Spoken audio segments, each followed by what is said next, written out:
Hi students, welcome back to the online classes conducted by Sunlight School। प्यारे विद्यार्थी, कैसे हैं आप? उम्मीद करता हूँ आप अच्छे से होंगे, स्वस्थ होंगे। डियर स्टूडेंट्स, हम पिछले 2-3 लेक्चर्स में राष्ट्रपति की निर्वाचन विधि के बारे में डिस्कस कर रहे थे और हमने कुछ बातों को जाना भी कि राष्ट्रपति का चुनाव कैसे होता है। भारत के राष्ट्रपति का चुनाव अप्रत्यक्ष विधि से होता है, इनडायरेक्ट मेथड है, वो भी हमने डिस्कस किया था कि पहले हम लोग अपने एमपी एमएलए चुनते हैं और फिर यही एमपी एमएलए राष्ट्रपति का चुनाव करते हैं। तो हम सीधा राष्ट्रपति का चुनाव नहीं करते, बल्कि ये एमपी एमएलए राष्ट्रपति का चुनाव करते हैं। तो ये डायरेक्ट मेथड नहीं है। अगर हम डायरेक्ट इसको वोट देते राष्ट्रपति को तो डायरेक्ट मेथड होता, लेकिन हमने पहले एमपी एमएलए को वोट दिया और एमपी एमएलए ने फिर राष्ट्रपति बनाया, तो ये हमारा इनडायरेक्ट वोट है। तो इनडायरेक्ट मेथड से राष्ट्रपति का चुनाव होता है। राष्ट्रपति का चुनाव गुप्त मतदान प्रणाली द्वारा होता है। इसमें कोई भी कैंडिडेट किसी भी दल का हो अपनी मर्जी से चुपचाप राष्ट्रपति को वोट डाल सकता है। तीसरा, राष्ट्रपति के चुनाव में अभी भी बैलेट पेपर का इस्तेमाल होता है, जो हमारे यहाँ पहले हुआ करता था। अभी तो हमारे एमएलए एमपीज, यहाँ तक कि जो हमारे सरपंच और पंची जगहों की, उनका इलेक्शन भी ईवीएम मशीन द्वारा होता है। बस स्विच दबाया और वोट पड़ गया, इलेक्ट्रिक मशीन होती है ये। लेकिन राष्ट्रपति के चुनाव में अभी भी बैलेट पेपर का इस्तेमाल होता है और बैलेट पेपर पर कैंडिडेट्स के नाम लिखे होते हैं और उनके आगे मतदाताओं को निशान लगाने पड़ते हैं। उसके बाद हमने ये इम्पोर्टेंट बात पढ़ी कि राष्ट्रपति का चुनाव हम नहीं करते तो कौन करता है। राष्ट्रपति का चुनाव एक निर्वाचक मंडल द्वारा किया जाता है और उस निर्वाचक मंडल में हमने पढ़ा कि सभी राज्यों के एमएलए, जितने भी देश के एमएलए हैं, 4000 कुछ बनते हैं, और सभी लोकसभा और राज्यसभा के सभी निर्वाचित सदस्य, तो सभी एमपीज जो इलेक्टेड हैं, सारे इलेक्टेड एमएलएज और सारे इलेक्टेड एमपीज, ये लोग एक निर्वाचक मंडल बनाते हैं। इनका एक इलेक्टोरल कॉलेज बनता है और यही कॉलेज फिर राष्ट्रपति का चुनाव करता है। उसके बाद हमने एक और इम्पोर्टेंट बात पढ़ी कि समान आनुपातिक प्रतिनिधित्व प्रणाली क्या है, प्रोपोर्शनल रिप्रेजेंटेशन। इसमें हमने पढ़ा कि केंद्र और राज्य को समान प्रतिनिधित्व देने के लिए केंद्र और राज्य दोनों का बराबर का हिस्सा हो राष्ट्रपति के चुनाव में, इनको समान रखने के लिए इस प्रकार की व्यवस्था बनाई गई है। अब हमने ये भी बताया था कि समान प्रतिनिधित्व कैसे बना। राज्यों की विधानसभाएं हैं, उनके एमएलएज की वोट की कीमत कम होती है। केंद्र सरकार के जो एमपीज हैं, उनके वोट की कीमत ज़्यादा होती है। तो ये रवैया इसलिए अपनाया गया कि अकेला जो है, ना तो केंद्र हावी हो सकता है राष्ट्रपति के चुनाव में, ना ही केवल राज्यों का दबदबा हो सकता है। तो केंद्र और राज्यों के वोटों का जो अनुपात है, वोटों की जो वैल्यू है, लगभग सेम आती है, तो दोनों की बराबर हिस्सेदारी हो जाती है। हमने ये भी पढ़ा कि राष्ट्रपति के चुनाव में एक निश्चित कोटा प्राप्त करना पड़ता है। केवल फालतू वोट पाने वाला ही राष्ट्रपति नहीं चुना जाता, बल्कि एक फिक्स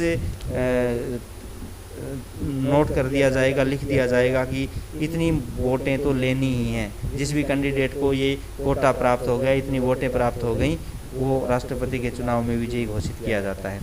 आज हम पढ़ेंगे एक और महत्वपूर्ण टॉपिक जो बहुत ही कम आप लोग समझते हैं, या आपने पढ़ा भी बहुत कम होगा। ये समान आनुपातिक प्रतिनिधित्व प्रणाली और एकल संक्रमणीय मत प्रणाली के बारे में शायद आपने बहुत कम नॉलेज होगा।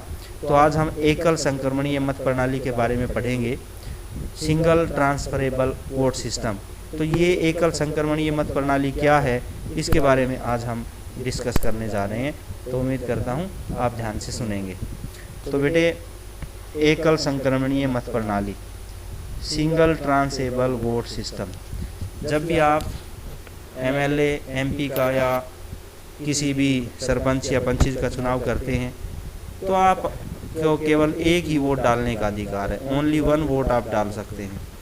ऐसा नहीं है कि आप कई वोट डाल दें। आप एक वोट एक ही कैंडिडेट को डाल सकते हैं। अपनी वोट को केवल एक ही कैंडिडेट को वोट डाल सकते हैं।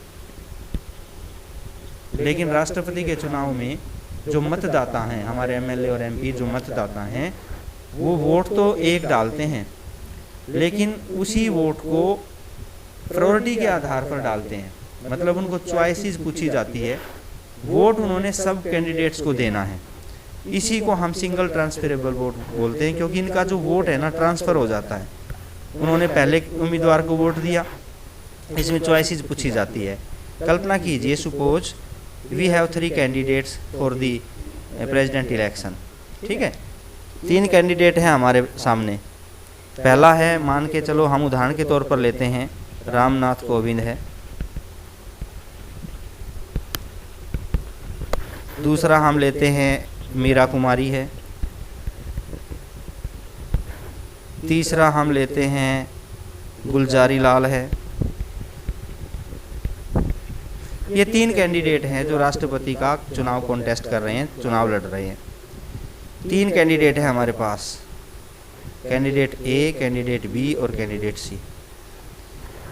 अब प्रत्येक वोटर को, एमएलए एमपी जो वोटर हैं, उनको अपनी वोट इन तीनों कैंडिडेट को वरीयता के आधार पर देनी है। जैसे मैं हूँ, एमएलए एमपी हूँ और मैं वोट डालने जा रहा हूँ, तो मैं अपनी पसंद के आधार पर वोट दूंगा। मान के चलो कि मैं चाहता हूँ कि रामनाथ कोविंद जीते, तो मैं ऊपर लिखूँगा मेरी पहली प्रायोरिटी है रामनाथ कोविंद, ठीक है। फिर मैं कहूँगा अगर रामनाथ कोविंद नहीं बनते हैं तो मैं चाहता हूँ गुलजारी लाल नंदा बने, तो मेरी दूसरी प्रायोरिटी ये है। और ये भी ना बने तो मेरी तीसरी प्रायोरिटी मीरा कुमारी है।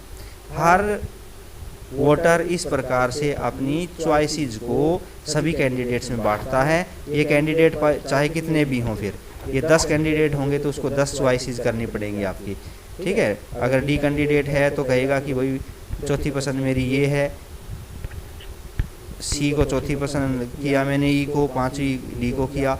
तो जितने कैंडिडेट बढ़ते जाएंगे उतनी ही बैलेट पेपर लंबा होता जाएगा और उस पर चॉइसेस आपने देनी होंगी, समझ गए। तो ये नहीं है कि हमने केवल अपनी वोट एक कैंडिडेट को दे दी, हम अपनी वोट सभी कैंडिडेट्स को देते हैं। तो राष्ट्रपति के चुनाव में जो वोटर होते हैं उनको अपनी पसंद बतानी होती है। दूसरी बात एक और होती है इसमें कि बैलेट पेपर पहले यहाँ होते थे, एक ही रंग का बैलेट पेपर होता था, लेकिन राष्ट्रपति के चुनाव में अलग अलग तरह के बैलेट पेपर होते हैं। जो एमपीज हैं उनको जो बैलेट पेपर मिलेगा वो ग्रीन कलर का मिलेगा, हरे रंग का, और जो एमएलएज हैं उनको वायलेट रंग का मिलेगा, ठीक है। उसका कारण क्यों है अलग अलग रंग के बैलेट पेपर बनाने का? ये कारण इसलिए बना कि एमपी के वोट की कीमत ज़्यादा होती है और एमएलए की वोट की कीमत कम होती है। इसलिए पहले ग्रीन जो है एमएलए एमपी वाले, ये सारे वोट निकाले जाते हैं, उनकी गिनती की जाती है और उनकी वैल्यू निकाल करके लिखा जाता है कि इसको कितने वोट मिले। और फिर एमएलए का जो बैलेट पेपर निकाला जाता है वो अलग रंग का है, तो दूर से ही पता चल जाता है कि ये एमएलए का है, तो छटनी कर दी जाती है, ये एमपी का, ये एमएलए का, ये हरा है एमपी का, वायलेट है एमएलए का। तो उस हिसाब से फिर एमएलए की वोट की कीमत कम होती है ना, तो इसको भी फिर जोड़ा जाता है और फिर देखा जाता है कि पहले कैंडिडेट को कितने वोट मिले, समझ गए।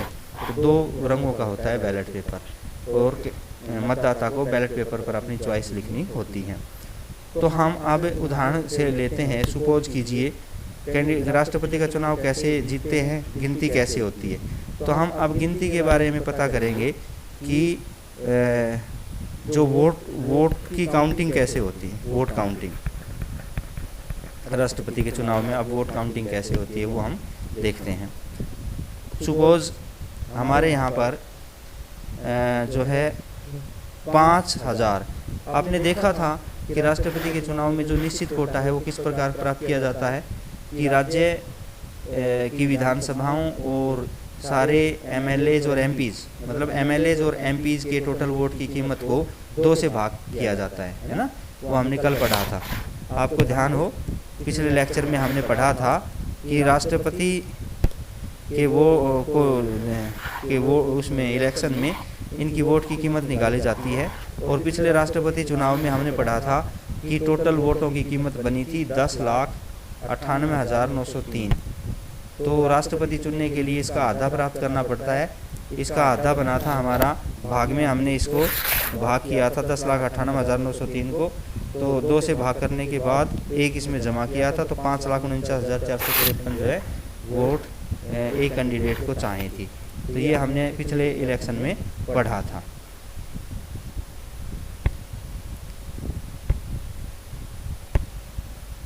सॉरी फॉर इंटरप्शन बेटे।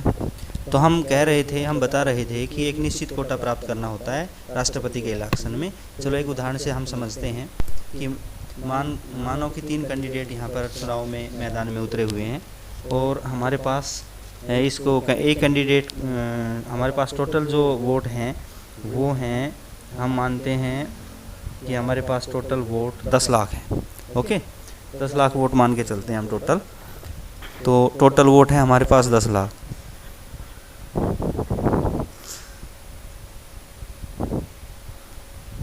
तो अब 10 लाख वोटों में से 10 लाख वोट पड़ी और कल्पना कीजिए कि रामनाथ कोविंद को पहली पसंद की जो वोट है लोगों की पहली पसंद की वो मिली, हम कल्पना करते हैं कि 4 लाख वोट मिली। ठीक है, और मीरा कुमारी को 3.5 लाख मिली पहली पसंद, और गुलजारी लाल को पहली पसंद की 2.5 लाख वोट मिली। ठीक है, अब इन्हीं फर्स्ट प्रायोरिटी के लोगों ने सेकंड प्रायोरिटी को भी वोट दिया होगा, है ना। तो मान के चलते हैं, हम उदाहरण लेते हैं, ये सोचते हैं कि सेकंड प्रायोरिटी के कैंडिडेट्स ने भी वोट दिया है, तो किसको कितना दिया होगा वो अंदाज़ा लगा सकते हैं। तो सेकंड प्रायोरिटी वाले हो सकता है इसको 2.5 लाख मिली हों, इसको 4 लाख मिली हों, इसको 3.5 लाख मिली हों। ये सेकंड प्रायोरिटी की है। इसी तरह थर्ड प्रायोरिटी की वोट डालता है, मतलब एक वोटर 3 वोट डालता है कि भाई मेरी पहली पसंद तो है रामनाथ कोविंद, अगर ये नहीं जीतता है तो मैं दूसरे नंबर पर बनाना चाहूँगा गुलजारी लाल को, ये भी नहीं जीतता है तो तीसरे नंबर पर मैं बनाना चाहूँगा मीरा कुमारी को। तो इस प्रकार से हर वोटर की प्रायोरिटी पूछी जाती है, उसकी चॉइस जो है उसने नोट बैलेट पेपर पर लिखनी होती है। इस तरह कैंडिडेट कितने भी हों उतनी ही वो चॉइस लिखेगा। तो इसी प्रकार से वो अपनी तीसरी पसंद भी बताएगा कि मेरी तीसरी पसंद ये है। ठीक है, तो सबसे पहले राउंड की काउंटिंग की जाती है कि पहले राउंड में किस कैंडिडेट को कितना वोट मिला। अगर पहले राउंड में ही किसी कैंडिडेट को जो कोटा है वो पूरा कर लिया, मान के चलो 10 लाख वोट थी, तो 10 लाख में से कितना लेना था एक कैंडिडेट को, भाग में 2 जमा में 1, मतलब 5,01,001 वोट लेनी थी कुल, 5 लाख 1 वोट लेनी थी, जीतने वाले को 5,01,000 चाहिए। तो अगर पहले राउंड में अगर कोई कैंडिडेट 5,01,000 वोट पूरी प्राप्त कर गया तो वो विजयी हो जाता है। लेकिन कई बार ऐसा होता है कि पहले राउंड में कोई भी कैंडिडेट निश्चित कोटा प्राप्त नहीं कर पाता, ये जो निश्चित कोटा है ना इसको नहीं छू पाता। तो फिर क्या करें, सारे कैंडिडेट्स निश्चित कोटा कोई नहीं प्राप्त कर पाया तो क्या किया जाए, या तो इसमें हम सोचेंगे कि भाई दोबारा इलेक्शन हो, तो दोबारा इलेक्शन में तो बहुत ज़्यादा प्रॉब्लम आती है। तो ये एक मेथड है सिंगल ट्रांसफरेबल वोट सिस्टम का। इसमें फिर क्या किया जाता है कि जिस कैंडिडेट को सबसे कम वोट मिली है ना उसको रेस से बाहर कर दिया जाता है। तो गुलजारी लाल को कम मिली तो इसको रेस से बाहर कर दिया जाएगा। ठीक है, अब इसको रेस से बाहर करने के बाद 2 कैंडिडेट बच गए हमारे पास। अब गुलजारी लाल को वोटर्स ने जो वोट डाली, ठीक है, और किन वोटर्स ने, इन 2.5 लाख वोटर्स ने पहली पसंद पे गुलजारी लाल को कहा था। तो अब क्या करना होता है, गुलजारी लाल को हटा करके इसकी 2.5 लाख जो वोटर्स हैं उनकी सेकंड पसंद देखी जाती है कि इन 2.5 लाख लोगों ने सेकंड पसंद पर किस किस को वोट दिया। तो हम कल्पना करते हैं कि सेकंड राउंड में इनकी सेकंड जो पसंद है वो हो सकता है कि ये जो 2.5 लाख थे इसमें देखते हैं, मान के चलो, कल्पना करो 1,25,000 इसको मिल गई 2.5 लाख में से, और 1,25,000 इसको मिल गई। कल्पना करते हैं हम उदाहरण के तौर पर, तो 1,25,000 इसको मिल गई। इसकी कितनी हो गई, 3,50,000 और 1,25,000 4,75,000। ठीक है, और इस कैंडिडेट की 4 लाख थी पहले और 1,25,000 में इसको मिल गई। इसकी कितनी हो गई, 5,25,000। तो ये इसको कितने चाहिए थे जीतने के लिए? 5,01,000 वोट चाहिए थी, और मिल गई कितनी? 5,25,000। तो रामनाथ कोविंद को विजयी घोषित किया जाएगा, क्योंकि इसने निश्चित कोटा पूरा कर लिया है। और कई बार ये होता है कि सेकंड राउंड की वोटिंग के बाद भी, काउंटिंग के बाद भी किसी को 5 लाख का वो कोटा पूरा नहीं हुआ, तो फिर क्या किया जाता है? दूसरे कैंडिडेट जो अब सबसे कम जिसने वोट प्राप्त की उसको रेस से बाहर कर दिया जाता है, फिर उसकी दूसरी पसंद देखी जाती है और दूसरी पसंद को बाकी कैंडिडेट्स में डिवाइड कर दिया जाता है। तो ये प्रक्रिया उस समय तक चलती रहती है जब तक कोटा प्राप्त ना करे। और लास्ट में कई बार ऐसा भी हो जाए कि किसी को भी फिर भी कोटा प्राप्त नहीं हुआ और 2 कैंडिडेट बच गए, ठीक है, केवल 2 कैंडिडेट बच गए, लेकिन कोटा कोई को प्राप्त नहीं हुआ, तो क्या किया जाता है? फिर फर्स्ट प्रायोरिटी की वोटों को काउंट करके और जिसको सबसे ज़्यादा वोट मिली हैं उसको विजयी घोषित कर दिया जाता है। तो उम्मीद करता हूँ बेटे आपको समझ में आया होगा। राष्ट्रपति की चुनाव जो प्रक्रिया है ये थोड़ी है जटिल, लेकिन बड़े इंटरेस्टेड है और आपको इसका नॉलेज भी होना चाहिए। आपके सिलेबस में भी हैं ये चीज़ें, आपने पहले भी पढ़ी हैं। राष्ट्रपति के योग्यता क्या है, राष्ट्रपति के चुनाव की विधि क्या है, राष्ट्रपति की शक्तियाँ क्या हैं, राष्ट्रपति का कार्यकाल क्या है, राष्ट्रपति को कितनी तनख्वाह मिलती है, उसको कैसे हटाया जा सकता है, ये पूरा आपके चैप्टर में है।